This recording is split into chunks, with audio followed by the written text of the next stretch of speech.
iji wee fụ na a na-alụpụtawanye ihe ahụrụ anya n'ọrụ gọọmenti steeti a. Ndị odeakwụkwọ kpụtọrọkpụ mmadụ 18 ọhụrụ ewe n'ọrụ na steeti a nụnwa na-anata ọzụzụ abalị abụọ ugbu a nke gọọmenti steeti a chịkọbara maka fa. Ya bụ ọgbakọ nkụzi bụ nke isiokwu ya bụ nka ezi ọchịchị ịtụrụ ugo n'etiti ihe iche aka mgba na ohere dị iche iche dị n'ọchịchị. Joseph Egbeọcha si ebe ahụ weta akụkọ ịga n'ugbu a.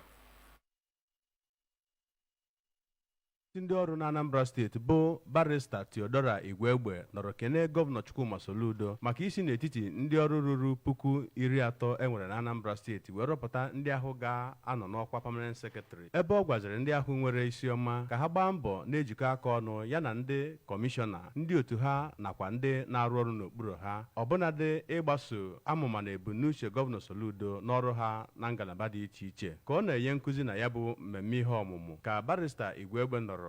kpọọ oku maka iwepụta atụmatụ a ga-eji na-ekene ndị mere nke ọma ma na-atakwa ndị mere ajọ omume ahụhụ iji kwalite uchu a na-adị n'ọrụ. Ka ọ na-akpalite mmụọ ndị bịara ya bụ mmemme ihe ọmụmụ site n'akụkọ ya bụ nke pụtara ihe ka ọ na-arụ ọrụ dịka onye ji ọkwa deputy clerk nke ụlọ nzukọ omebe iwu Anambra steeti, bụ nke o kwuru na ọ bụ ya mere eji mara maka ya. Ka barista Igwegbe nọrọ chetara ndị ọrụ na Anambra steeti na ọ bụ oge ha nakwa ihe ha nwere ike imenwu unu ka eji akwụrụ ha ụgwọ maka ọrụ ha, ma gwazie ndị ahụ arọpụtara dịka ndị permanent secretary ka ha dịwanye uchu n'ọrụ ma na-egosikwa na ha bụ onye ndu na ngalaba ha dị iche iche. Ndị bịara ya bụ mmemme ihe ọmụmụ gụnyere onye ji ọkwa permanent secretary nke ụlọ ọrụ odeakwụkwọ gọọmenti Anambra steeti bụ dọkịnta Nwabufo Nwankwọ, ya nakwa onye ji ọkwa permanent secretary nke ụlọ ọrụ na-ahụ maka ụmụ nwaanyị na ihe gbasatara ha bụ Oriakụ Chinwe Achụgbu nọrọ kọwaa na ya bụ mmemme ọgbakọ bụ nke nyegoro ha aka iji mara ka ha ga-esi donye ukwu maka ịmịta mkpụrụ kacha mma ma kwee nkwa na ha ga-adịwanye uchu n'ọrụ iji mejupụta ebumnuche gọvanọ Soludo. Site n'Ọka, abụ m Joseph Egbeọcha maka akụkọ ụwa ABS.